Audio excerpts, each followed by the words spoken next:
Welcome back to Let's Get Haunted with your host, Nat Strawn and Allie. Welcome back, guys, to episode number... Doesn't matter. 90? Who cares? They can 90. see it. They can see it. That's true. I'm pretty sure it's 90. Welcome, guys. Welcome back. And if you're a furry, boy, do we have a special surprise for you. Yes, Natalia, tell me about your Halloween costume. You know what? I'm a cat.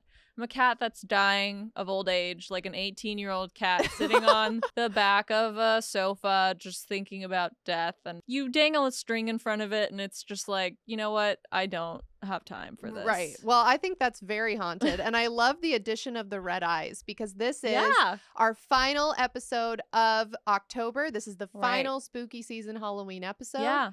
And Nat's a dying cat, and I'm not so flat earth. Yeah. Oh, not so flat earth. I thought you were going to be flatter. You know, the problem is I couldn't make myself two-dimensional. Oh. So I decided let's go the complete opposite of flat earth. Okay. So not flatter. Correct. So just earth. Look, not quite round, though. So still a little bit haunted. Okay. So you're like in between flat earth and just earth? Right. Like I'm not sure if the earth is flat or not. So I'm just safely going in the middle. You're not committing one way or another. You're open to interpretation. Look, who's to say? Right. Is I know. the earth flat and hollow with magical people living at its core? Who knows? Who knows? Who's to say? Who's to say? I agree. I love it. I'm just trying to be, you know, very welcoming of all conspiracy theorists on this channel. It's so embarrassing when people ask what your podcast is about. And I'm like, oh, well, it's like, you know, aliens and ghosts and like conspiracies. And then they start talking to me about a bunch of conspiracies and shit. And you're like, I don't. And I'm like, you know what? I really don't like that part of the show, to be honest. Right. Like, well, they're stressful. I feel like ghost stories are intriguing. Yeah. Alien stories are just like, that's 100% true. So that's just the truth. And then conspiracy theories are just super stressful because it calls into question everything you've ever thought of. Right. So I just choose to ignore them for the most part. Yeah. I'll do a few of them, but it's not out of joy. It's because I'm punishing myself. Exactly. It's like sighing deeply before researching a conspiracy theory episode is required. Yeah. That's a requirement. Yeah. And after hearing it. And after hearing it, it's just like, all right, I got to go take a Benadryl and sleep for 18 hours because I need to reset my brain and pretend that this never happened. Totally agree with that one. Well, the story I'm actually excited to give today is like legit story. It's not going to make anyone want to reset any of their brains. And it combines some crazy conspiracies, which we've covered on this podcast, with some real life historical events. And those are my favorite kind of episodes to do. Historical events. Yes. Historical events are very fun. Now, history class in high school was awful, but I've learned so much from this podcast about interesting history. Right. You know what? I think that history and English class are the two classes where if you don't have a good teacher, it might as well be math. It's game over. It's like snore zone. Exactly. Right? Yeah. But if you have a good teacher, then you're going to remember shit because they're going to turn everything into a story. That's true. Yeah. Yeah. My English and my history teachers were the best teachers I've ever had in my life. So there's like random things that I know about that like I can't unknow. I can't forget, rather. Like, oh, they're really good at teaching you English, aren't they? You can't unknow stuff. Wow. But what I know is like Beowulf. Like I could talk to you about Beowulf for a long time because I remember that. Or I could talk to you about like Mesopotamia, or I could talk to you about like Mary Queen of Scots. But when it comes to like everyday getting by, like how to use technology, probably not gonna make it. Well, I guess that's true. Like I remember a little bit of world history. I just feel like a lot of it was like, all right, we only have one semester to learn literally everything in the world. Ever happened in the world. Yeah, exactly. Right. So then you just get the worst parts because it's like in this year, this treaty was signed. In this year, this treaty was signed. I'm like, I don't give a fuck about the treaties. Tell me about the war. Yes. Tell me about the hauntings. Exactly. Tell me about the bitch that got her head cut off. Right. Like, tell me about like how many witch trials did this country have? Right. What were they wearing? Yeah. What was up with that? Who was fucking who? Exactly. That's what I want to hear. I don't want to hear about treaties, NATO, and anything else, actually. Yeah, actually. I'm super excited that you said that because every time that I do a historical sort of episode, I only choose the parts of history that I like want to talk about. That's how it should be. Yeah, it's like, don't worry about dates. Don't worry about names. Right. If I tell you that someone had syphilis brain, you're going to remember that. Yeah. You know? Somebody had hot brain? Great. what they do because of their hot brain. That's all I care about. I'm wearing red contacts because I got these for my Mothman costume, but they didn't come in time. Well, I think that it's a good thing that you wore them today, because my least favorite thing about ordering things for this podcast is when they don't arrive in time, so then I abandon it altogether. So I admire that you stuck to it. Yeah, well, I had to figure something out. And if I'm being honest, how the fuck do people put this shit in their eyes? I've never tried. You've never worn contacts? Never. Didn't you have glasses though for a while? I do have glasses. I choose not to wear them. Oh, so can you not see very well? No, I can see. It's like, okay, so the glasses I have are for nighttime driving.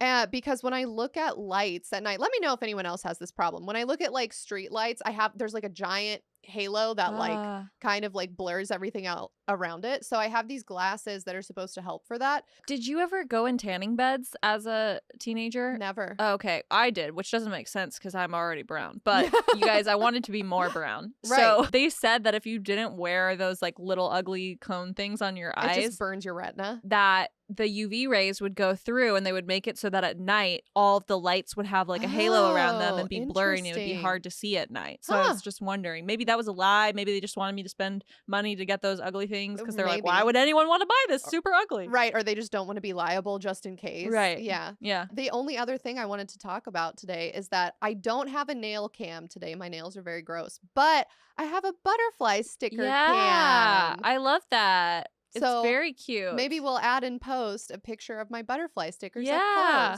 You know, it's funny that you said there's no nail cam this week. So like I like give up on doing my nails. I had really long natural nails. Like those dragon nails and all that shit, guys. That was my real nail. And if you don't know that, that's a fucking hard work to grow that shit out without it breaking off. Mine does not grow. So I just got annoyed with it. I couldn't type. I couldn't do anything. First of all, I have like huge man hands. And I was like, you know what? I literally cut it like just in a moment of madness. I cut my nails so short that they were bleeding. What? Because I have really long nail beds. That's part of the reason that it's easy for me to grow them long, is because like the pad of my nail, like the meat of my nail that's holding the nail on is like longer than the average nails. So it's like, even if they look like an inch long, they're really only half an inch long. Right. Does that make sense? Yeah, that makes sense. So then I was just like, you know what? This is average bitch summer. Like average bitch nails I'm bringing back. And it's its own form of haunted. Yeah, I like quit breastfeeding because I fucking just can't do it anymore, guys. I'm done with it. But it was so exciting. Congratulations. Thank you. I'm so glad. Comment below if you've ever given up breastfeeding and just been like, I feel so free now. Yeah. Now, the first thing I did was I went and I got a sugar-free Red Bull and I drank the shit out of it with my fucking average girl nails, and I felt so free. Yes, like, you're a phoenix rising from the ashes. Yes. A whole new woman. Yes. I was so excited. Who knows what could happen next? Maybe I'll just smoke a blunt later. I don't know. Who knows? You know? It's freedom. I haven't been able to do whatever I wanted with my body for like over a fucking year. Right. Because that guy was inside of me. That's true. You were a conduit to his survival. Yes. It wasn't about you. And now it's finally about you again. I know. Yes. So I feel like you guys are going to see like a new Nat coming up. I'm very excited. Currently sober right now, but so don't get any ideas. Sometimes people comment, they're like, I think Nat's high. And I'm like, you guys, we're just naturally stupid. I don't really know like what else to say.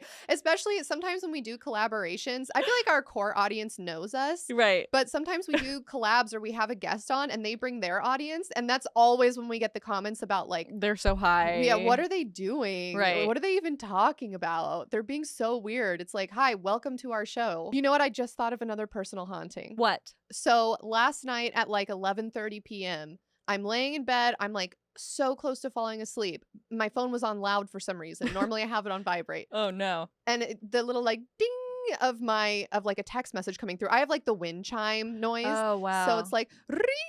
Yeah, and that's meditative. Yeah, meditative, but also disturbed me because I was nearly asleep. And so I pick up my phone and I look, and it's from a number I don't have saved. And I open it, and it is like 2 of those like wet emojis. I was like, what the fuck? Who is this? And then a couple seconds later, the grossest dick pic I've ever seen in my life came through. And it was, so I blocked the number. I'm like pretty sure this person like had no balls, or they were like up inside them. And then just like this weird, like the head didn't match the shaft. It was disgusting. No offense if you have a dick like that, but also don't send unsolicited dick pics. Right. And I went into work today and I was like searched the HR database just to see, and it's somebody who I work with. Someone who you work with, so you're gonna fire them, right? Yeah. By the time you hear this, they'll be fired. Why would they do that? Because they didn't show up to work today. Could have been a mistake, but I doubt it. Are they just like, hi?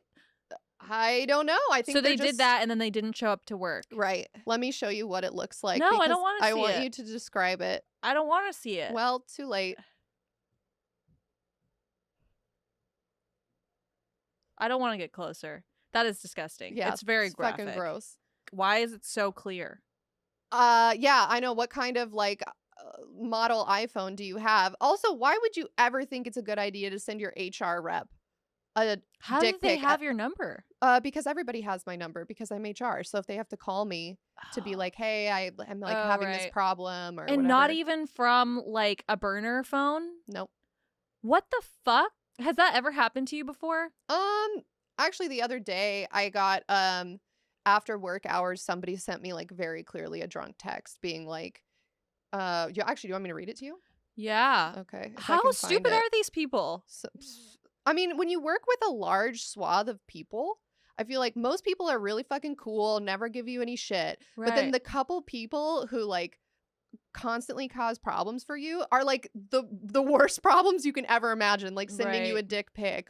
It's just so frustrating because I feel like you only have to deal with that because you're female, you know? Yes, 100%. And that's why I dress like a completely different person at work. But yeah, the text I got the other day was something like, your beautiful eyes. Keep in mind, I wear a mask at work. So like this person was like definitely like searching for compliments. And but I'm also the only thing you can see on your face, but you also have beautiful eyes. Well, thank you, Natalia. They're very round, I will say. And they stare at you very intensely whenever you tell me a story. The whites are so white. Sanpaku eyes, right? Is that what it's called? Where we learned about in the Kennedy curse episode where like the whites of your eyes underneath. Oh, crazy eyes. Yeah, crazy eyes. What's Sanpaku mean in Spanish? No, it's Japanese. I think it just means whites of your eyes. I was thinking like S-A-N Paco, like San Paco. Oh. And it sounded Spanish to me. Well, Saint Paco. Right. Saint Paco eyes. Wow, we really have gone off course. We have, but those are the two hauntings going on. Because I feel like lately I haven't really shared any personal hauntings with you. Those are super haunted. These are super haunted. So. People really like to hear about how shitty our lives are. They're like, oh, that's great. I'm on my way to my job. That's normal in my scheduled life where like things go right. This is hilarious. I will also say, because now I feel bad for sharing these two stories, I love my job. I love what I do. This doesn't happen frequently. This is just every once in a while you'll get some douchebag dude, and it's always someone new. Somebody new that's just like, I have an HR rep that's not 100 years old. Right. Now I'm gonna get wasted and send the weirdest text of my life. A dick pic to them. On the off chance that she's receptive. How are people even still sending dick pics? I don't know. Like, how is that even a thing? I mean, again, it could have been a wrong number text, but like that's a pretty awful wrong number. So the guy that sent me like the drunk text about like your eyes are so beautiful or whatever, he also said that he really likes me because I am simple. I was laughing like so hard. Is he calling you dumb? Or is he calling you plain? Like, what is that? You're simple. I will say that like the difference between like American culture and some other cultures, not every culture, but some other ones, is that Americans are, even though we think we're not, we're very to the point. Right. Like, it's like, hey, you did this wrong. Oh, you need blunt. to do this. Yeah, blunt. I think that's what he meant, but the way he phrased it was like, oh, I just really like you because you're so simple. You're also his fucking HR representative. You're not going to like say like weird poetic shit to them. You're going to be like, here, by law, I'm going to tell you what you have to fucking do. Maybe next time I'll just start reading like in a Shakespeare voice. Be like, thou hast violated commandment number 7.2 of thine employee handbook. Wow. I would like to thank some of our donors. Okay, we're going to be thanking time. Brielle S., Lewis W., Elena B., or Lana B., and Jennifer Payne. And Jennifer Payne donated $69.69. Whoa. Thank you so much, Jennifer. And if you guys want to donate to us, we really appreciate it. More than you know, more than we have time to talk about on the show. Absolutely. You can Venmo me, first of all, at Natstron. Or you can paypal.me/Natstron, or you can Cash App $$ Natalia Strawn, Or you can go to LetsGetHaunted.com. There is a link to donate to our Ko-fi page where you can give us holy water or something else. I think it's just holy water, but look, the more holy water you give us, the more extreme hauntings we can safely bring you. Right. Exactly. And I'd like to thank, I almost said Shank. I would like to thank Sean R, Sydney B, Laura W, I think it's Lara W, Lauren D, and Olivia M. Thank you guys so much. Thank you for your generous donations. Yeah. Your donations keep the show going. You can also continue to buy merch on our website. Right. We want to make Letterman jackets that are Let's Get Haunted Letterman jackets. That would be How so cute would fucking that cool. be, right? Love it. I'm Like here for with it. the LGH on the over the heart, and then maybe you can get So some cute. patches of the different episodes. Okay. Like a Mothman yes. patch. I would wear that literally every day. A nightmare patch. I know, right? And then I was even thinking too of putting on the back like a horse on fire rearing, like the nightmare. That would be really fucking right? cool. How cool would that be? And everyone would be like, that's a fucking sick jacket. And you would be like, yeah, listen to Let's Get Haunted. That's right. I wanted to shout out Addie S, who is a listener of our podcast, who just got married a couple weeks ago. And while she was setting up for her wedding, she was listening to Let's Get Haunted. What? And that gave you peace? I think so. She was like, it could be like whatever happens in this marriage can't be as bad as what I'm hearing about. Right. Like it gives you the opposite of cold feet. At least I'm not at a crossroads, like watching the procession of the dead and the damned walk. That's down incredible. Wait, I hope she sends pictures or something like that. I told her to send pictures of her dress, so I think she will at some point. Oh, amazing! Well, congratulations! Look at Let's Get Haunted getting people married. I can't believe this. Yes, we take all the credit for your marriage, Addie. If it's successful and you have a good honeymoon, it's because you listened to Let's Get Haunted. Yes. Well, that is not a good segue for this, but you said you wanted to shank someone earlier. Oh, yeah, it was an accident. I was trying to say thank, but the guy's name was Sean, so it came out shank. Well, shank is actually a very good subway. I almost just said subway. Yeah, it's a good subway. It could be a good subway to where we're going. It's a subterranean train system into the next topic. So, Alyssa. Yes. Are you ready to get into this story? Never been more ready in all of my days. Give me some excited body language. Woo! Alyssa. That might have been a touch too crazy. Sorry, guys. I went from 0 to 100 real quick. Alyssa. Yes. The story I'm about to tell you today will break your spirits. Oh. Wow. It will drain you of all of the will you have to save humanity from itself. It will shroud your joy in a heavy fog of hopelessness, like a lost kitten following a ray of sunlight out of a dark wood, only to be met by a pack of wolves somewhere in the meadow. That's sad. It will carry you to the climax of human suffering and then release you, like a nestling shoved from the safety of your mama's home to splat on the unforgiving concrete. It will challenge your tolerance for the ethical treatment of mankind. It will break your spirits, as it's designed to. That's right. This story is designed to break your spirit because it's modeled on a building which was only created to break spirits. Do you have any idea what we're going to talk about today? Something that's going to break my soul? Can you reread that last part? I was just concentrating on splatting against pavement, and then I got so triggered. This story is designed to break your spirit because it's modeled on a building which was only created to break spirits. Okay, so is this a sanitarium? Ooh. Well, I would argue that sanitariums are supposed to unbreak your spirit. Oh, but the old-timey ones? Yeah, but they did. The old-timey ones when they were still called insane asylums, I feel like they just made you do hard labor. Right. And take lithium. Yeah. And that's it. They're like, oh, you're angrier than the average person. Welcome to jail. Yeah. Is that what this is about? No, this is not. Oh. If you get sent to this particular haunted prison, it's because you were unable to behave in any other prison. Okay. Alcatraz was built. Alcatraz was built to break the spirits of even the most rebellious criminals in the United States. Do you know anything about Alcatraz?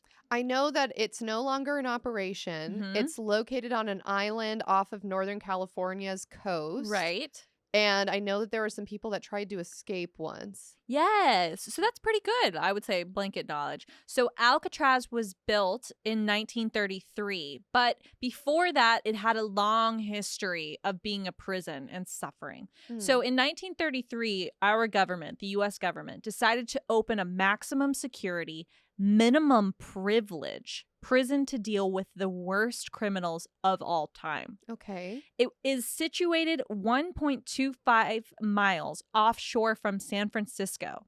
And it's so close to San Francisco that you can actually see it from San Francisco. And Alcatraz Island was a federal penitentiary for nearly 30 years. It operated from 1934 to 1963. And here's some photos. So you can see this little tiny island here. Oh, yeah. And then there's the Golden Gate Bridge. Yeah. And the water in the San Francisco Bay Area is super cold. Mhm. You're not going to have a good time if you try to escape. Like Okay. you would freeze pretty quickly. Or Yeah, at least you'd get I would. hypothermia and muscle cramps and drown. Yeah, I would. I don't like cold water at all. Some No. people really like it and they've got issues. Okay. So here's some more pictures of it there. You can see, and it's nicknamed The Rock because of its formidable, like The Rock, Dwayne Johnson. No, yeah, it's not. yeah, that's exactly why. it's because you know what? I don't know why. It's because It's a rock in the middle of the sea. That's what an island is, right? and it's hard, right? And prison is hard, I guess. Here's another picture. So see how close it is? Like 1.25 miles. Wow. If you really wanted to, I feel like you could swim. Like you could make that happen. Right. I definitely agree. Yeah. Supposedly there's a bunch of sharks in there. Don't know if that's true or not. Didn't care about researching it. Wasn't interesting. Move on to the next topic. Yeah, exactly. So the inmates who were sent to Alcatraz were known as the incorrigibles. Do you know what an incorrigible is? I think it's just like if you're an incorrigible, it's like you like just you act out. Yeah, it's like the people that like sent you the dick pic and the drunk text. I feel like when I hear incorrigible though, I think of someone that's like, I always think of like a precocious child that's just like acting out. I don't Right. think of like someone like haunted, a grown man like- sexually assaulting you. yeah, you know? yeah, sexually harassing. Yeah. Yeah, Yeah. exactly. So they were called the incorrigibles because they couldn't stop causing trouble at other prisons that they were at. And the inmates who were judged to be too violent, quote, too violent and unpredictable, they were sent to Alcatraz. Do you know what its other nickname is besides The Rock? The box. Inescapable hellhole. Whoa, that's quite more descriptive than the rock. I don't think we have to guess at why it's called that. It's pretty colorful, right? Yeah. You know? The inescapable hellhole? Yeah. It's pretty bad. Wow, that's horrible. Yeah, like if you're already in prison and they're like, you know what, we're going to send you somewhere worse. And you're like, what's worse than prison? And they're like, an inescapable hellhole, actually. Right, because if you said, hey, we're going to send you to the rock, right. you're like, where's Dwayne the Rock Johnson at? Yeah. And is he Fast and Furious? Was he in Fast and Furious? Yeah. Yeah. He's in the later ones. Yeah. Family.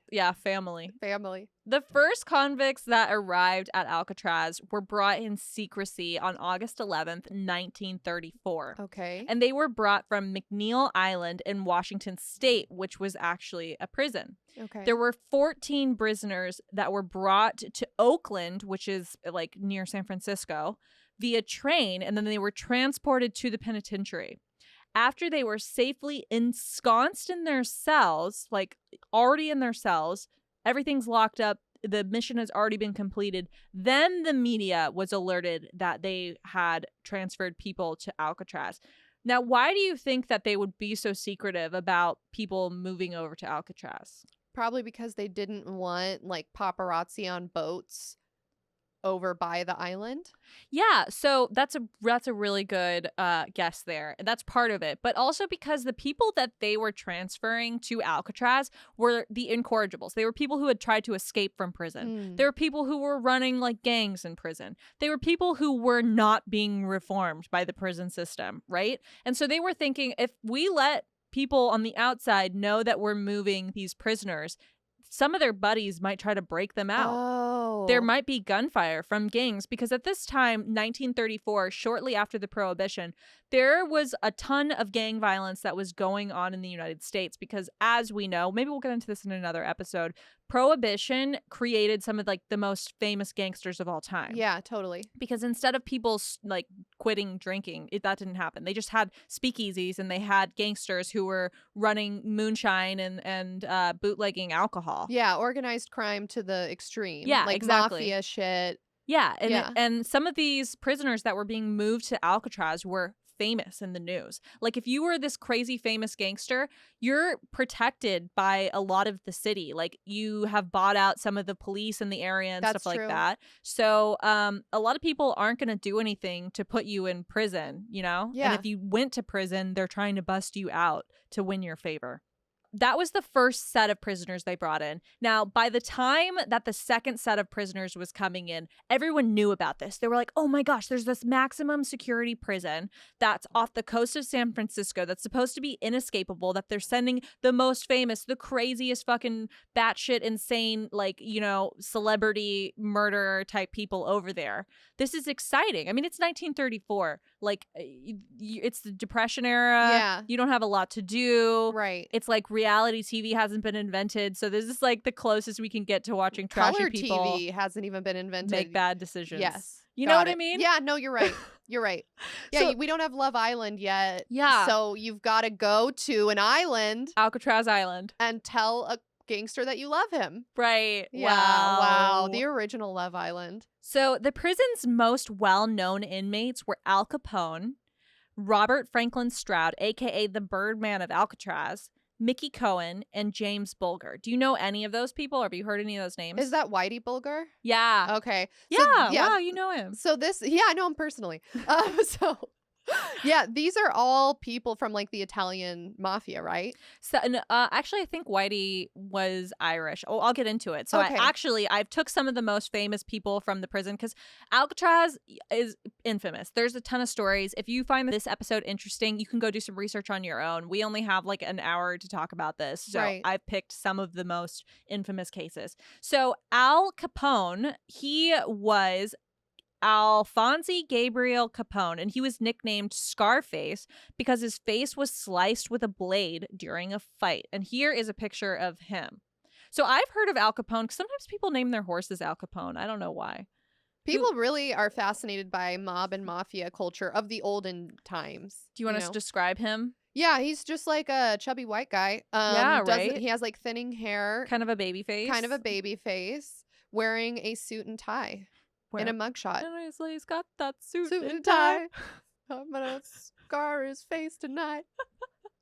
Okay, so he started his life of crime as a literal child. He was running around with street gangs as a child. That's sad. And then at 20, he moved to Chicago and he took over all of the organized crime there. Like he was like, yeah, see what you guys are doing? You're dead. Now I'm in charge. I could do it better. Right, exactly. And then he rose to infamy as basically, I wrote the king of Chicago during Prohibition by bootlegging, prostitution rings, gambling, murder, and just gunning down any rivals. So you didn't want to mess with this guy, Right. essentially.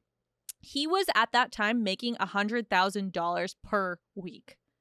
And wow, in the 30s Yes. too? So it's estimated if he was still doing what he's doing today, he would be worth $1.3 billion. Damn. You know what? Never mind. I was going to say something controversial and it No, was a say it. joke. Let's Okay. go. It was a joke. I was going to say I like respect that more than I respect some of our current billionaires. I know. Like right? at least he's like, hey, yeah, I'm a billionaire and yeah, it was gotten through like scamming people Right. and conducting crime. Instead Yeah. of currently we have billionaires that are like, They're still conducting crime Yeah. and scamming people, but they've changed the right. legislation so that it doesn't make it appear so. correct. They're like, oh, we have like children in other countries that are dying from some of the offsets of Yeah. our giant billionaire companies. Oh, well, it doesn't matter. Yeah, you know? I have a child mining lithium for my iPhone or whatever. Yeah. Like, oh, don't care. What, is that true? I'm pretty sure.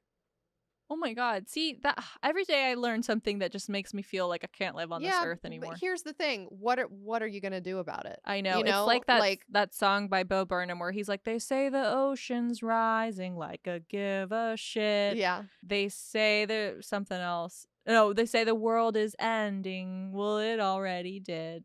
It's just like, you're not going to stop it. You've already tried. So go ahead now, get inside. Did you guys really enjoy that?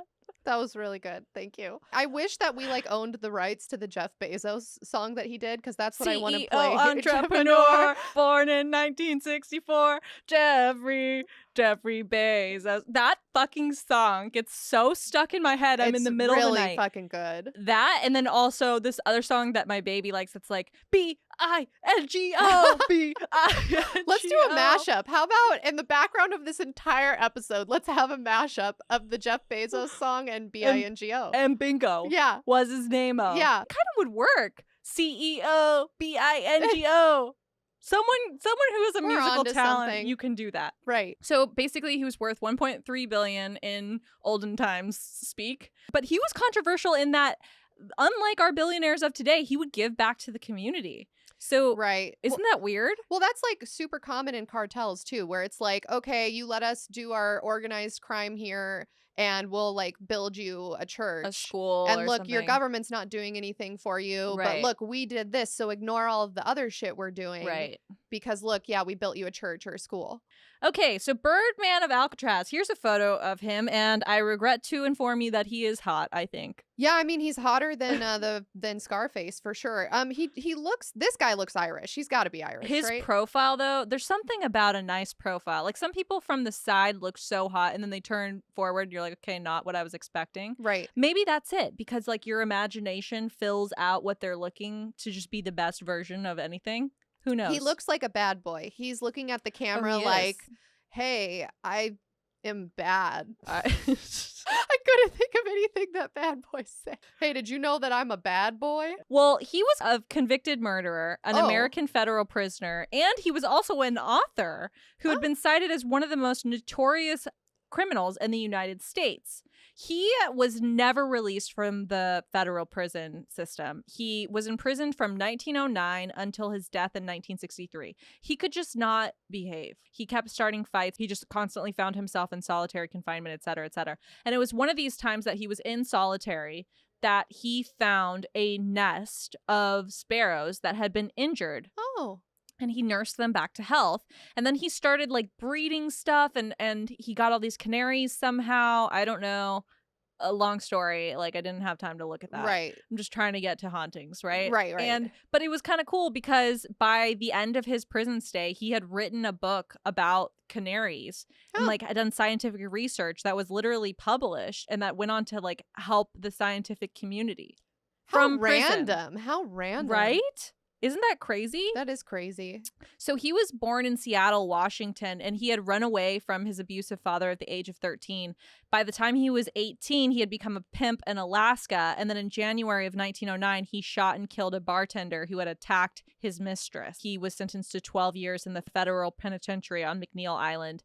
To me, I read that, and that I think that's one of those other cases of just somebody who's had like a lot of trauma and doesn't really belong in the prison system. I mean, it sounds like he was pimping people out, right? I don't know. Is that what you said, or did I? He became a pimp in Alaska. Yeah, so that's not good. Yeah.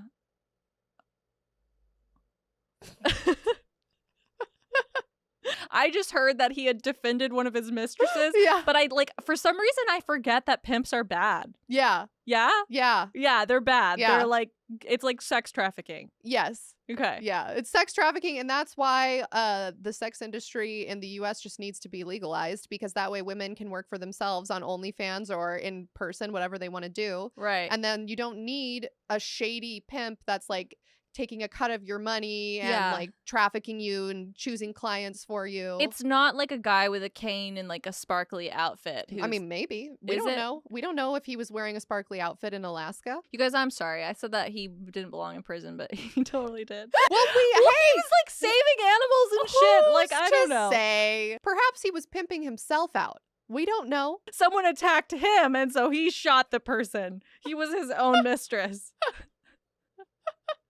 I was thinking like he pimped out his ride. Wow. Okay. He like saw his car in Alaska and was like, I'm gonna pimp myself out. So I told you he wrote that book about birds, basically, Yeah, right? Which is why you like him. It turned out that he had an IQ of 112. Is that good? This is how dumb I am. I had to Google IQ ranges to understand if that was good or not. Because why would they include that in a description of him unless it was either really bad or really good? Yeah. I'm waiting for you to tell me. So apparently 90 to 109 is average. Okay. 110 to 119 is high average. 120 to 129 is superior.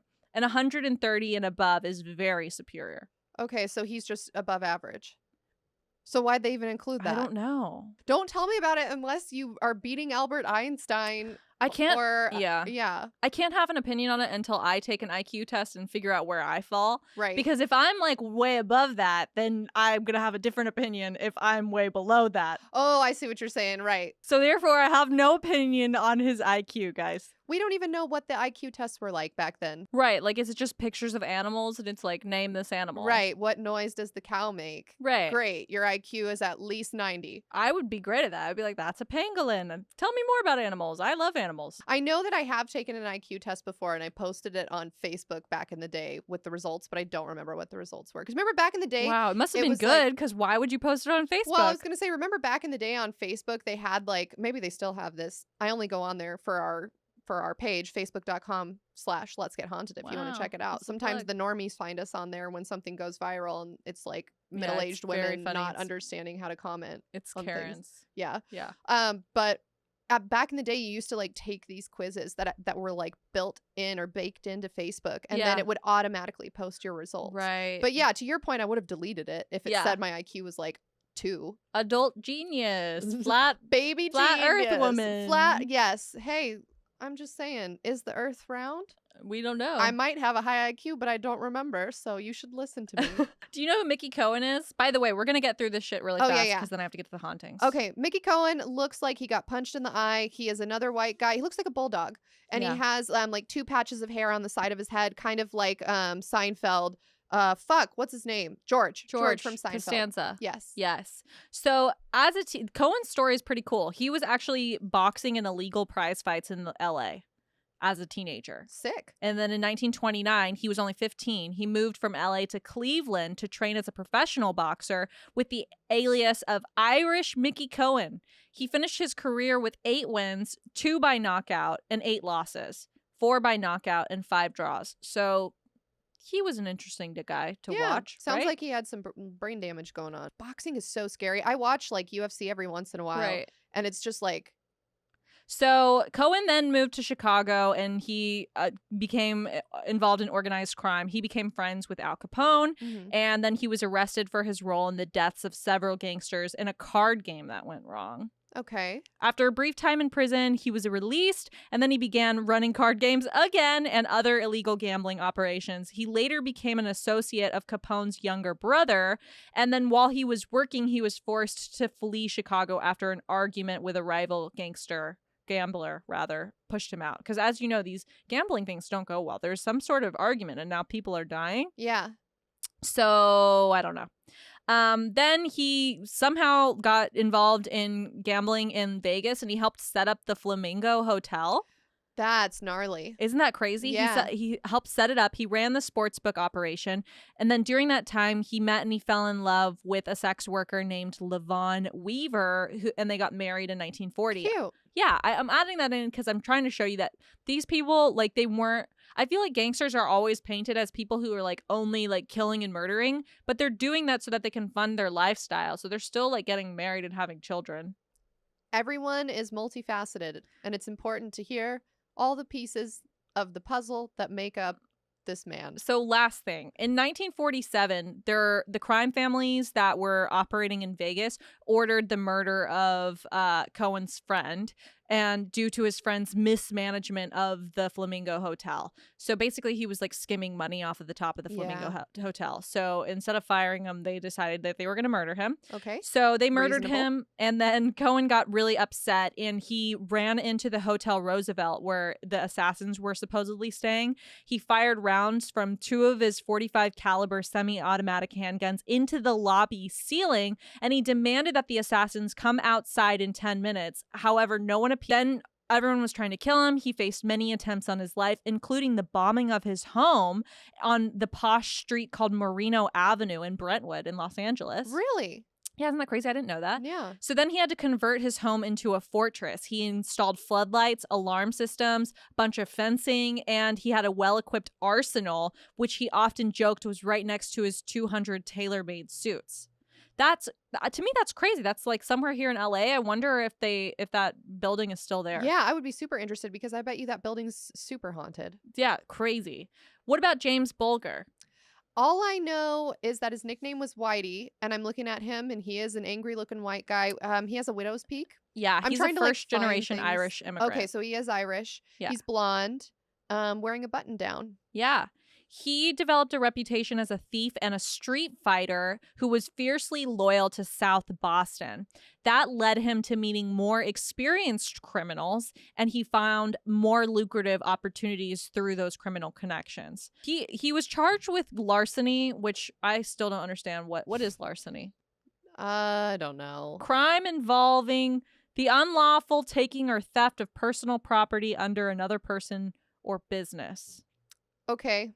Okay, whatever. All right. So he was doing that, and then he joined this street gang known as the Shamrocks, That's sick. and he was eventually arrested for assault, forgery, and armed robbery. Then he was sentenced to a juvenile reformatory for those crimes, but shortly after his release in April 1948, he joined the United States Air Force. They just let him in, even though he was like a Shamrock gangster man. He also was known for wearing cowboy boots that he kept a switchblade in. Huh. I thought that was interesting. So he was in the military for a while, but then he got sent to military prison, obviously, for several assaults in quotations. And then later he was arrested by the Air Force Police in 1950 for going absent without leave. Then he received an honorable discharge in 1952, and he returned to Massachusetts. Bunch of other shit happened. He was in this federal prison in Atlanta Penitentiary before moving to Alcatraz. Now, if you were sent to Alcatraz, do you know how they got these prisoners there? Like, I can't drive this home enough. These prisoners have connections to the outside. Right. So if they're moving like Al Capone, or they're moving any one of these people who were part of these super famous, super powerful street gangs, they would have to have like 100 security guards all armed with like machine guns and rifles and shit in case any of the gangsters showed up to free them out, or to just cause a shooting, and or possibly rival gangs would try to shoot them so they couldn't testify against them. Oh, that makes sense too. I didn't even think of that. Yeah. So the way that they got prisoners to Alcatraz was crazy. Have you ever seen pictures of this? Is that a fucking tank? It's a train on top of a boat. So what happens is they would take all the prisoners, they would put them on a train, and this was not a normal train. The train had bars over the windows. It was like fully armed. They had 60 FBI agents standing around on the train. All of the inmates were shackled to their chairs and then handcuffed in their hands, so they weren't fucking going anywhere. Securely handcuffed to their seats for the entire journey. And sometimes these journeys coming from Atlanta to Alcatraz took 3 days. So the prisoners were literally just sitting there stuck to their seat for 3 days. Wait, with how do you pee 60 and poo? people. Probably you might be unshackled and then someone follows you to the bathroom with a gun. I don't know. Yeah. Or I'm they're just like, interested in shit your that. pants, who cares? Yeah. So Here's a bucket. then when you're on the train, once the train gets to a stop that's known as Tiburon, the 3-car train minus the locomotive was rolled onto a railroad barge, and it was towed to Alcatraz by a tugboat. So you want to describe that photo? It looks like a tank to me because it's a black and white photo, but I understand it's on water, so it can't be a tank. But Right. it just, like, picture a tank that floats, and that's what it looks like. Also, it's like terrifying to me, the thought of being on a boat and handcuffed. Like if something goes wrong, you're going to drown. That's a great point. I didn't even think of that. But I guess it kind of makes sense because they don't even want to take people out of the train to transfer them to a boat because it's too dangerous. Yeah, then like someone could have a headshot for that Mhm. person, or somebody could, I don't know, like a whole gang of people could pull up and like grab the guy and leave. Right. So your train coach was literally loaded onto a barge and shipped to the island. And at each stop for water and fuel, if you were on one of these like 3-day trips or whatever, there would be a bunch of federal agents armed with machine guns who surrounded the train entirely. And then in some cases, like the second delivery of the prisoners, the train from Atlanta to the island took 3 days long, like I said. And during that time, they had like 60 marshals and FBI agents just standing inside the train at the whole time. There's a movie called Escape from Alcatraz with Clint Eastwood. It's really great. You guys should watch it. But in the movie, they show Clint Eastwood is getting sent to Alcatraz, and he's just like sitting on this train doing nothing. Like he's literally just sitting there, and it's so serious. Like there's people all around him. He can't hardly even see because there's so many like marshals and stuff, and they're like just holding a gun to him the whole time, and he's like, I'm literally just sitting here. Right. Like, what am I gonna do? Right.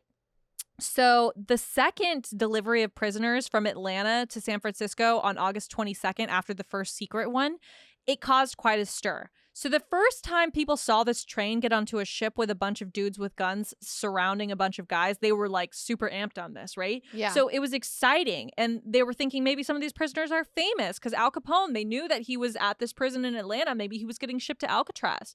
Right?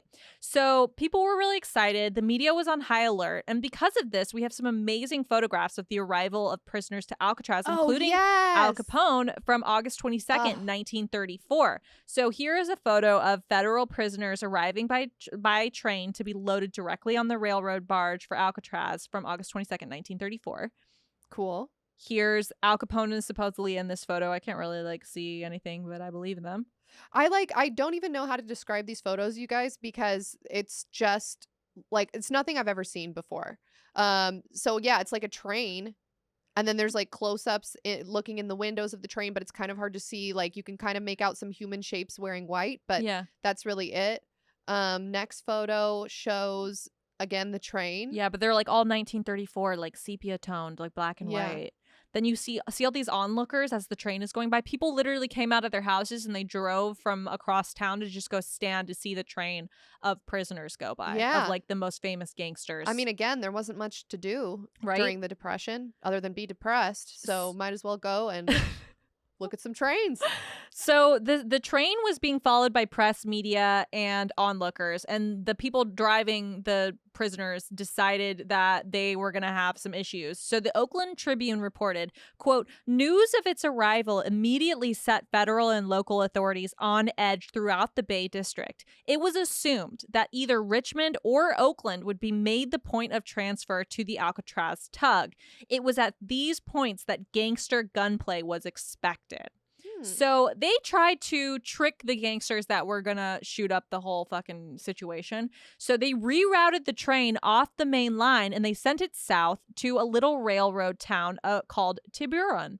And news reporters got even crazier. They chartered boats of their own to harass the barge, get pictures of it, all the way to the island. So much so that the Coast Guard had to step in. So here's a photo of, see that big Coast Guard cutter ship in front of it? So the Coast Guard is there and trying to keep the prisoners away from the media because they don't know, is this really a photographer or is this going to be a gangster who pulls out a machine gun and opens fire? Well, also, okay, so this paparazzi boat cuts in front and gets run over by this giant barge that's like hauling prisoners. It's just a whole And now we have more ghosts. And now we have paperwork. Yeah, paperwork. Which is worse than ghosts. So there were a few residents of Alcatraz, and they were given strict orders to not leave their residencies until the convicts were safely locked inside their cells, and their skells, to prevent hostage situations. So they didn't want the prisoners to be walking by and there be civilians and the prisoners to like somehow take the people hostage. Okay. They were like really scared of these prisoners. Like even with them like handcuffed and all of that, they just didn't know what kind of schemes these people were up to because some of them had already escaped from prison and been caught again. So civilians, though, they didn't listen, as civilians do, and they peeked through their windows, and there was even a case of a teenager whose name was Mary Elliott, whose father ran the island powerhouse of Alcatraz, and she said, there he is, Mama, that's Al Capone. Now, I don't know why that tiny sentence lives on in history forever. Yeah. Maybe that's just like a clipping from a newspaper of like a journalist who like took a photo of a little girl or something and then like captioned it that. Who the fuck knows, but I'm just relaying it to you guys. Once you arrived onto the island, you were shackled to another inmate, and then you're ordered to walk 10 feet forward across a plank from the ship to solid land. Then, in a line of prisoners who are marching 2 by 2, surrounded by security guards on each side and officials, you're marched into the yard and through the cell block. Then you're going to be searched, provided with your number, and allocated to a specific cell. Then you're going to be unhandcuffed from the other prisoner you've been cuffed to, stripped naked, and led to a bathhouse. At the bathhouse, you're examined with a magnifying glass and a flashlight into every orifice on your body. Then you're led to wash yourself. After the shower, you're locked in a cell with your name and number on it. Just imagine having the job of looking into orifices. That sounds like the worst job you could ever have. Right. Like, even if you find something, then now you have to dig it out. Like, what's the deal? So, have you ever seen the cells at Alcatraz? No. 5 feet by 9 feet in size. Notoriously small. Yeah, that's super tiny. There's a steel cot you can sleep on, which folds against the wall when not being used because it's so small. There's also a steel shelf to put things on and a steel shelf which you can sit on. And there's a basin and a toilet. Here are some photos of the cell so you can see how small it is and describe it. So small. I mean, it looks like you could reach your hands across and touch either side of the walls. Right. Yeah, super tiny. And then your turlet is right next to your cot. Turlet. Mm-hmm. Yeah. Super small. Very, very tiny. Right. Wooden cot. Natalia's scrolling through some photos of different cell blocks. They all look the same layout. You have like a little tiny, almost like a desk. Yeah. That is like it's a bolted desk to the wall. slash seat. Slash, like that's where you eat your dinner off of. Yeah, probably. So if you were sent to Alcatraz, it's because, like we said, you're an agitator, meaning that you stoked the fire, you caused the crimes, you premeditated murders. So before Alcatraz, it was actually a military prison. The United States Department of Justice acquired Alcatraz from the U.S. Army in late 1933, and they announced that their purpose was to house the nation's most dangerous and devious federal inmates. The first occupants of the new super maximum minimum privilege security system were 32 military convicts who were left behind when the military vacated the island. I feel like that sucks. That does suck. I know. Also, you know what I'm thinking of right now is just like, it's so interesting. I'm not saying I disagree. I'm just saying it's so interesting that in the 1930s, like the most vile of criminals are like figureheads of gangs, which I agree, that's horrible. But I'm thinking like modern day, like I would be like Jeffrey Dahmer is the worst, right? Well, most of these people were finally sent to prison, not because of the crimes they committed, but for tax evasion. Interesting. Yeah. Pay your taxes, folks. Right. It was like if you're killing people and doing all this other shit, you should pay your taxes because you should know that the government really only cares about that. That's true. And they're going to bust you for all that other shit just as a cherry on top to make themselves look good. There's a life lesson. So many of the people who were sent to Alcatraz were hitmen, bank robbers, train heist designers, cold-blooded killers. None of them were like weirdos. Like, did we just not have weirdos back then? I feel like life was so hard that you just like didn't have time to be a weirdo. It's like you were either a murderer or you plowed a field, and that's it. There was no in between. But like you didn't murder for like the fun of feeling your knife like slice through skin. You murdered because you wanted money or something. Or maybe we just don't have good enough records of serial killers from back then. But I guess like Jack the Ripper. That's true. He was pretty fucking whacked out. Yeah. But that was what, the 1800s? Yeah. Yeah, that dude had a problem. Maybe he was doing science. He was like, you guys, I'm writing a book. Instead of studying canaries, he studied knives. I don't know. The warden and his assistant at Alcatraz, what do you think that they were like? Bitchy? Well, could be said. They were actually popular with the prisoners. Really? So they were chosen specifically for their ability to rule the unruly. They were notoriously tough, but they also were like reformists themselves. It's very strange. So they were nicknamed the Iron Man because of how serious they were. But like, for example, the warden, James A. Johnson, he was a highly strict disciplinarian and a reformist who imposed a number of rules upon the prison, including a code of silence that was very strict. He was known as, quote, Old Saltwater to the inmates, and he actually challenged the barbaric tactics which were used in prison at the time, including straitjackets and solitary confinement in darkness. He was like, if you want people to behave, you need to give them like basic human rights. Otherwise, they're just going to act out more. Like if you're never giving them any rewards. So he really tried to make life for them in prison as full as many rewards for good behavior as he could. He believed that having good food would keep them from rioting. So he gave them 3 meals a day, and they were good, and prisoners could get more servings if they finished their previous plate. He also believed that only 1 inmate should be kept in each cell, which was safer than having 2 inmates from other prisons. He also kept them a 15,000 book library and a 75 magazine subscriptions, which was like not really something you did in prison at the time. He also let Al Capone play in a band. He played banjo in a band called the Rock Islanders, which was an inmate band. Interesting.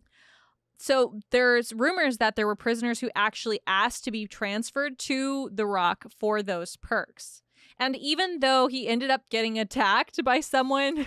Of course. No good deed goes unpunished. Right. He ended up getting attacked by someone during lunch because he always wanted to eat with the inmates and not be guarded, which just feels stupid to me. He got attacked by someone, but then he was like, you know what? I'm just going to keep doing this because it's working for everyone else, I guess. Yeah, like this one dude attacked me. That doesn't negate all of the positive experiences I've had with all these other people. Exactly. Good for him.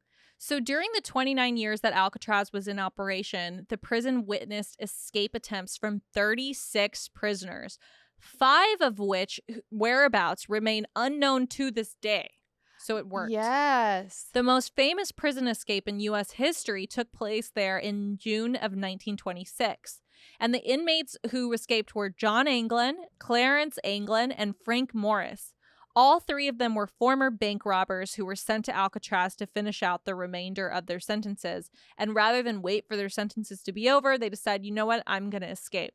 They designed the sickest escape ever. Have you ever heard of this escape? I have, like, on the Discovery Channel, like, you know, you tune in and out of special programs, but I'm excited to hear all of the details because I don't know all the details. So if you watch that movie with Clint Eastwood, which I recommend, it's very good, Escape from Alcatraz, Clint Eastwood plays Frank Morris, I think. I could be wrong. I think he does. Anyways, he's like the mastermind of this whole thing. So Frank Morris gets all of these guys. He is in his cell and he realizes that the walls are like thin on the other side. And he realizes that from years of just being like near the ocean, it's starting to decay. So what he does is he gets everyone to steal spoons from the cafeteria and then slowly start chipping away at the walls. Then he takes hair from the salon, like collected over many weeks, to make fake heads out of soap wax and like hair they put on the head to make these masks. And then they also stole raincoats that they would later use to inflate as rafts. So here is a photo of how they escaped. So they chipped away to make a hole underneath the sink. You can see how they like took away the grate in front of the sink. They chipped away at it. Right. And then they used paint from like their woodworking thing or whatever, and like putty, they made it to like cover up the hole when they weren't working on it. So they got a piece of cardboard and they painted it to look like the grate, and they put it in front of the grate. Wow. And then they would remove it, dig away behind it, and then if the guard was coming or something, like put that back in front, almost like a photo, so that you wouldn't know there was a hole behind it. God, that must have taken so long with a spoon. Crazy. Well, apparently it didn't take that long because the wall was deteriorating, but they just didn't know it. And then they made these fake heads out of those are so creepy. So creepy. And they put them on their side and stuffed it so it looked like they were sleeping, so that at night when they escaped, the guards would walk by and they would see like, oh, they're just sleeping in their bed, giving them more time to escape. So they crawled through this fucking wall, which is also mortifying. Look how small those holes are. No, thank you. My hips could not fit through that. Yeah. No, I don't think I could fit like my shoulders through that. No. It's like so small. You'd have to like really wiggle and have a lot of faith that like you can just contort yourself enough to get out of there. Because imagine if you're stuck in that. I know. You get stuck in the wall. Oh, horrible. Then those 3 men, they went through the ventilation shaft from a utility corridor leading to the roof. So once they got out of their like cells or whatever, they were in this big utility corridor, and then they like shimmied their way up on top of the roof. Then they slid down a pipe using the raincoat rafts, and they made it. You guys, if I can't read right now, it's because I have these fucking stupid ass contacts in, and like they like have made my pupils smaller than they are, and I like see red on the side. Yeah, not enough lights getting in. I like can't see shit. You're doing great. So they slid down a pipe using their raincoat rafts, and they made it to the ground. Then they used those rafts to go to the San Francisco Bay, and then their absence wasn't even noticed until the next morning, and by then they were already gone. Now, the warden says that they just probably died, but I don't know. I think they got away. I think Hey. he's saying that to cover his ass. Right. There was also a failed attempt, which was like really fucking sad, but part of the reason that there's ghosts here. So there was an inmate there was a couple inmates. No, I say a couple, like there was like 4 or 5. It's a really long story, so I'm not going to give you guys all the details. But basically, there was few inmates. They tried to escape, and the way that they did it is they had stolen a yard door key, which was against regulations, so that they could let kitchen staff out easy without having to disturb the gallery officer at lunch. And I guess the gallery officer was like, sure, yeah, then I don't have to bother, you know, with it, whatever. Then I don't have to do my job. Yeah, exactly. So then they were going to try to escape with it, but they jammed the door because there were so many keys on. It was like one of those rings with a bunch of keys on it. Right. They couldn't figure out which key to go in there, and they eventually like jammed the door. So they were like stuck inside the prison. And then they knew that they were fucked. So they were like, okay, plan B, let's take hostages. So they took hostages of like other prisoners and guards and stuff, and they got a gun from one of the guards. And they were basically like, if you don't let us go, we're going to kill everyone. And then the hostages were like this went on for like a couple days. They were positioned in a place like above in the prison where you couldn't get to them. So they're just like, imagine like a tower.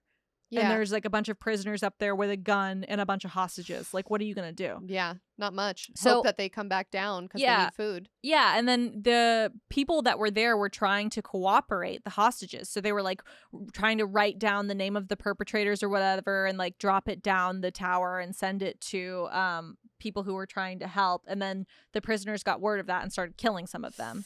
So it basically, long story short, there was a couple of the people who tried to escape that were like, yo, okay, we're caught. We're going back to our cells. We're just going to get punished and, you know, we're done with this. Yeah. But then there were a couple of them that were like, okay, we're not going to surrender and we're going to die defending this. And they ended up doing that.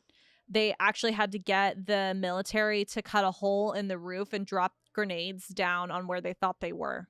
Sounds like kind of a poor design for a prison, though. Like, let's just have this one random tall tower.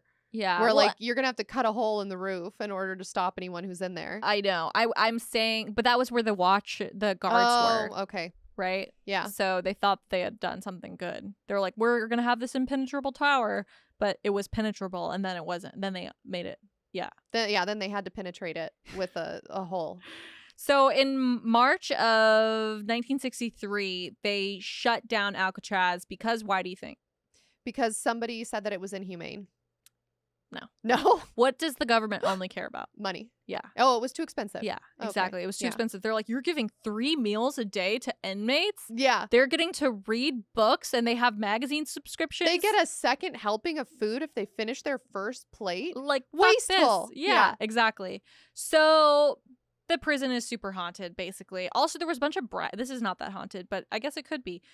Apparently, Al Capone was like super I mean, he was a bad guy. Like, he just did whatever he wanted, right? So when he was in the prison that before Alcatraz, I guess he like ran the prison. He had bribed a bunch of the guards and stuff like that to let him have like better cell conditions than the other prisoners. So here's a photo of his cell at that prison.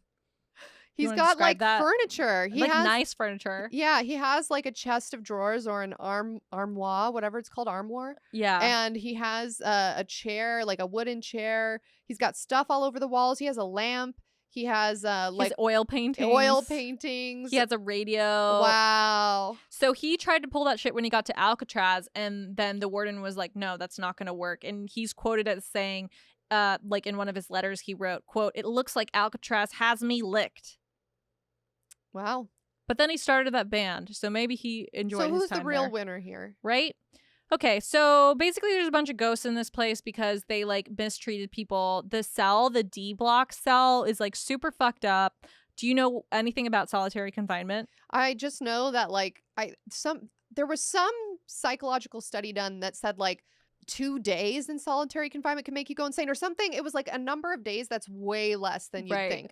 And I also remember that Law and Order SVU did an episode where Stabler goes undercover and he gets put in solitary confinement, and he gets to the point where he doesn't even know how long he's been in there. And then when they finally release him from solitary confinement, because he was like undercover, he's like literally insane and has like PTSD and has to go to counseling and stuff. And he's a police officer. So yeah, it's fucked up basically. Cell Block D was the solitary confinement blocks at Alcatraz, and there was people constantly be sent there because these were like unruly prisoners, right? So prisoners there were held 24 hours a day with no light, no air circulation, and no toilet. In one of the places, it was just a slop bucket. Ew. They get and the other ones that were like better had a hole in the ground.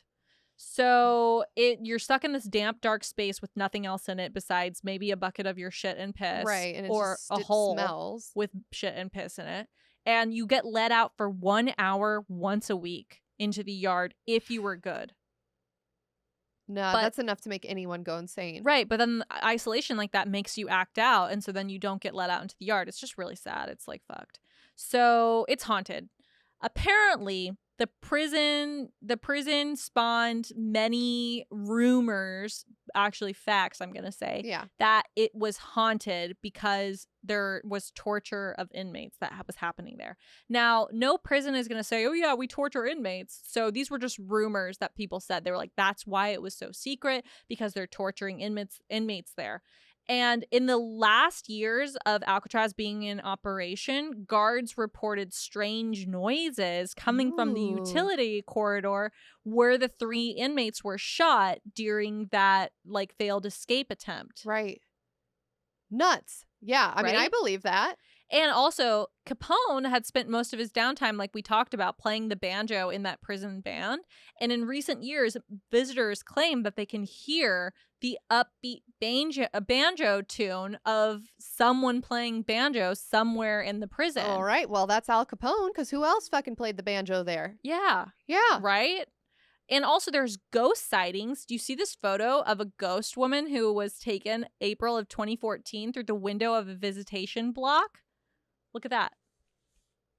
That's not just the reflection of the person taking the photo? No, it's like it doesn't look like a 1930s woman? Yeah, all dressed in black, like as if they're going to a funeral or something. Why would there be a female ghost here? Because she's visiting.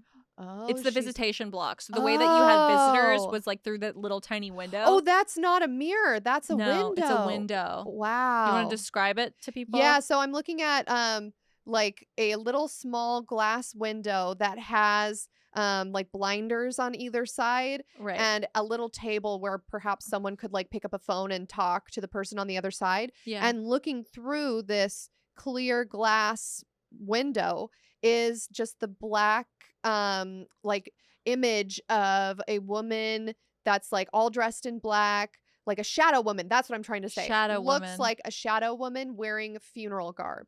Yeah, I know. It's really weird. That's creepy. So apparently the image was taken by a 48-year-old British teaching assistant who was named Sheila Sillery Walsh, who visited the jail with her partner Paul.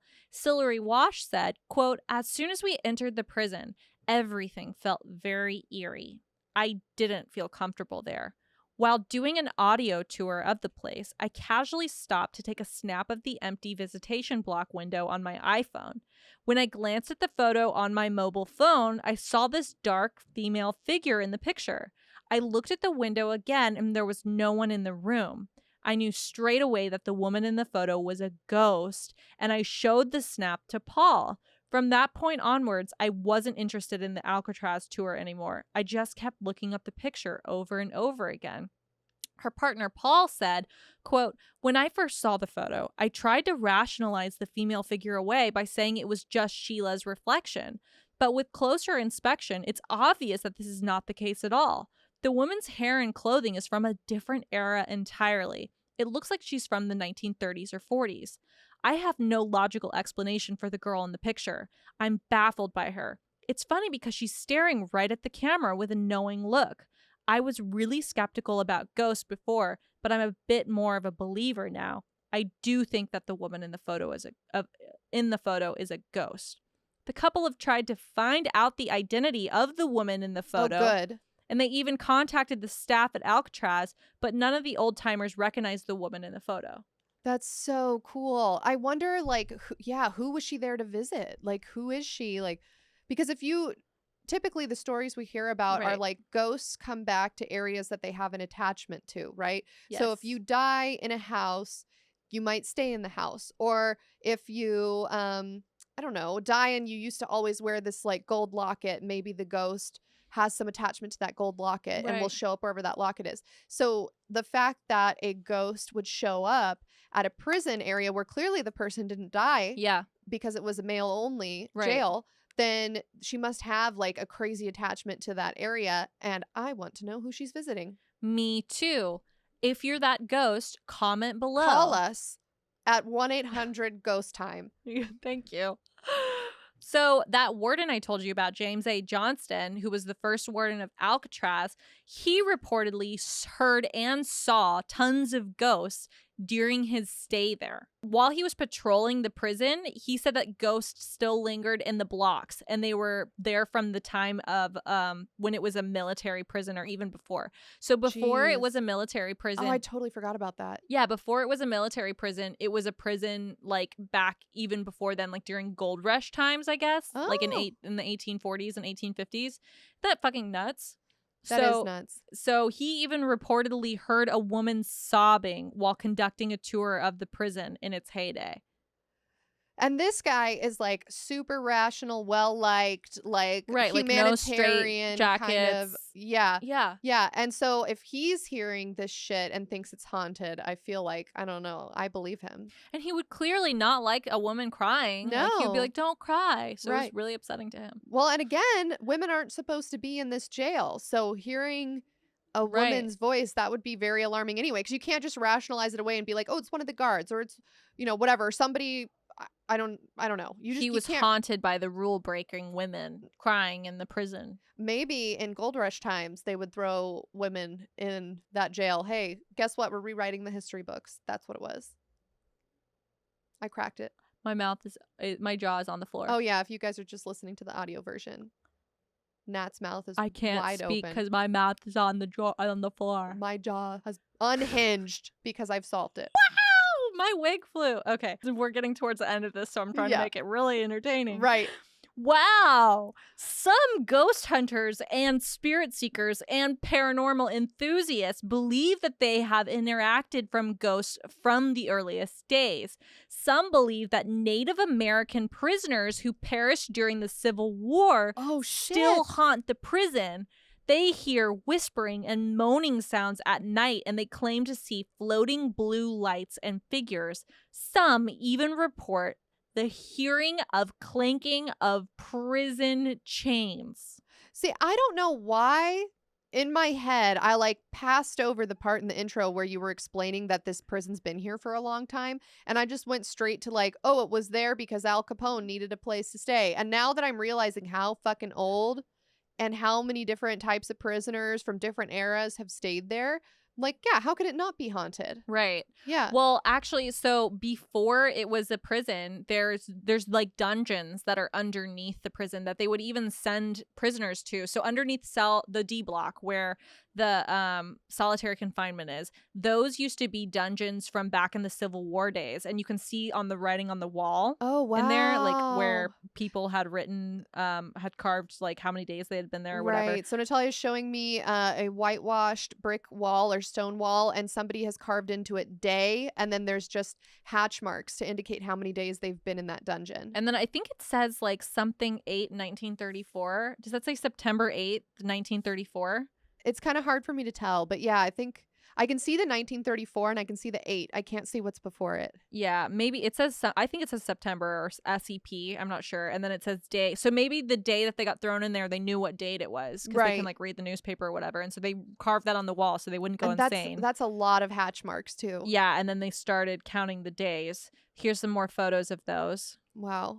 So, like I said, before the D block became the hole or whatever, It was previously the site of a massive brick barracks built by the U.S. Army in the 1850s, which was called the Citadel, and Army prisoners had demolished it in 1908 to make way for a new military prison. So can you just imagine you're in this super shitty dungeon where you have a slop bucket to shit in, and your only thing you get to do is hard labor, and they're like, okay, you're gonna build a prison for more prisoners to come. Yeah, what like a scam, you know? It's like you go to prison and now you have to build more things to bring in more prisoners. Yeah, it's like, welcome to prison. Now you do this. I didn't have anything creative to say there, guys. No, it's like, okay, you go to work at... Never mind. I actually can't think of any comparison. You guys, comment below the script of what we should say right now. I was going to say, like, you go to your job at Walmart and now you have to build another Walmart. Like, that's a fucking ripoff. Like, I'm not a construction worker. I came here to do retail. Like, I don't know what I'm doing. So those underground cells were referred to as dungeons, and they still fucking used those in the Alcatraz day. It's like literally a dungeon. Yeah, it's straight up a dungeon. It's dungeon. It's just an empty picture a dungeon. That's what it is. And they were eventually replaced by the present D block isolation cells. And so yeah, super haunted. I mean, you've got fucking haunted. Ancient prisons on prisons on prisons. Yeah. So paranormal seekers also say that the solitary confinement is the D block is the most haunted in the prison, the hole, in other words. And they say that 14D is always freezing cold, even during the summer when it's hot in the rest of the prison. And that it also always elicits a feeling of sudden intensity. People just feel like they walk in there and they can feel this energy that's not right. Yeah. I mean, fuck. The place, first of all, it looks totally undesirable in general. Right. Like, I don't want to spend longer than I need to in a dungeon in general. And then to know that all of these people were tortured there, and so many different people from different eras have been imprisoned there, solitary confinement. I mean, buckets of slop poop. Yeah. I also no. It was probably more likely that it was constipated poops, because I feel like if you don't get any exercise and you're just sitting in a corner all day, your system's not going to be flushed out. I mean, it depends on what they were feeding them. Just more poop. It's fucked up. No, they weren't. No, I don't think they got the good food in there. Yeah, if because I don't know about you guys, but if I eat certain types of food, just immediately coming out the other end. Right. So I just feel like it depends on what kind of food they gave them. If they were feeding them only spaghetti with no sauce, I feel like you'd be really constipated. But if you were just given... What gives you diarrhea? So why don't you just go ahead and tell us? There's so many fucking things. Gluten gives me diarrhea. Dairy gives me diarrhea, and egg gives me diarrhea. Wow. And all three of those things also cause me to vomit. Wow. The idea of eggs grosses me out. I love eggs. I'm so sad I can't eat eggs. Really? I get sad because I think oh, this is a baby. An embryo. But it's unfertilized. Right. What came first? The egg or the chicken egg? These are the questions. I just want to freeze frame. I want you to freeze frame on this and have an inspirational quote. This is what came first, the egg or the chicken egg. That's what we should do from now on. So people also believe that ghosts are in the D block cells 11, 12, and 13. Haunted, 13. And 11 and 12. 13, though. Is super haunted, right? Super haunted. So that's my episode. Do you have any other questions? No, I mean, I automatically just believe it's haunted. I feel like you could have told me no information and been like, hey, do you think Alcatraz is haunted? And I'd be like, from the 2 sentences of information I've heard about that place, yes. Yeah. Well, I feel like I gave a very Disney version of Alcatraz, but obviously prison in the 1930s was not very humane. And even though you had this warden who was trying his best to be what he thought was humane. Right. He was like, oh, no straitjackets. I'm really good. I'm progressive. Yeah. And maybe he was for the time. But yeah, I mean, now I think we know that solitary confinement is its own form of torture. Yeah. So yeah, it's super haunted. If you would like to go on a tour there, you can go. And I think it's weird that people go on tours there. I will do it because I want to see what they're seeing. Yeah. But I also think it's weird. Hey, let's go there. You guys want us to go to Alcatraz on Halloween this Sunday? It's too late for us to do that, but drop a comment. Yeah, let us know where you guys want us to go. Yeah, where you want us to go next for our next haunted vlog. But yeah, I mean, definitely believe that place is haunted. And the story of the guys that escaped and made like these doll heads from soap wax and just random people's hair, that's its own kind of haunted. I also feel like, okay, so if you were in a prison like that where if you got caught breaking the rules, you would be sentenced to solitary, or they would like extend your prison sentence, would you try to escape, or would you just be like, you know what, I'm going to keep my head down for like my 4.5-year sentence or whatever it is, and then when I get out, I'll do whatever the fuck I want again? But yeah, I mean, I think it depends on how long your sentence is, because it sounds like some of these people started with a like soft sentence. I mean, whatever, and they kept extending it. They kept extending it. Yeah, because they weren't behaving well. I mean, who knows what the real story is? And so I feel like if I knew, hey, I'm not getting out until I'm 99, well, the odds of me living to 99 are not good. So like, yeah, I mean, you have nothing to lose at that point. Might as well, especially if you're already in solitary confinement, already shitting in a bucket, like already not getting to go to the library or getting to do anything, and you're just like in this dark, haunted place. Also, I mean, since this prison was used so many times, who's to say that the people living in the cell blocks weren't also living with ghosts? Right. Like, absolutely, I would try to escape at that point. Like, cool, I'm stuck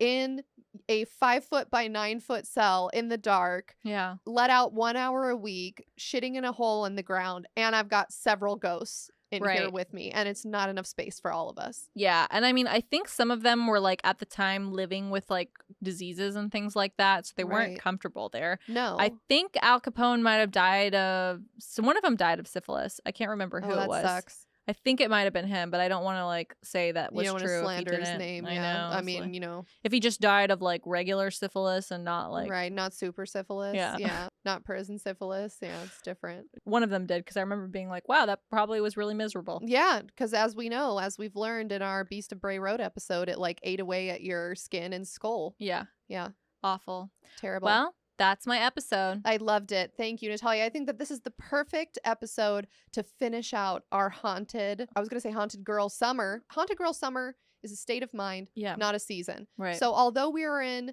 spooky season, October, Halloween town time, I think it's also important to know that it's still haunted girl summer, and you can still get merch at LetsGetHaunted.com if you'd like to celebrate that. And if you don't, straight to jail. Right to jail. Jail! I loved this episode, Natalia. Oh, Thank really? you very much. Yes. Oh, I had a good. great time. I like the haunted history of the United States and the world all over. Really interests me. So yeah. And if you guys have any ideas for podcast episodes, you can go to our Reddit, or you can comment on the photo dump for this episode what you want to happen. And thank you for being with us for this month. Yeah. Go ahead and do our sign off. I'm like trying to think in my head of what to even say. BRB gotta go pimp my ride in Alaska. Oh, wow. Yeah. Okay. Bye.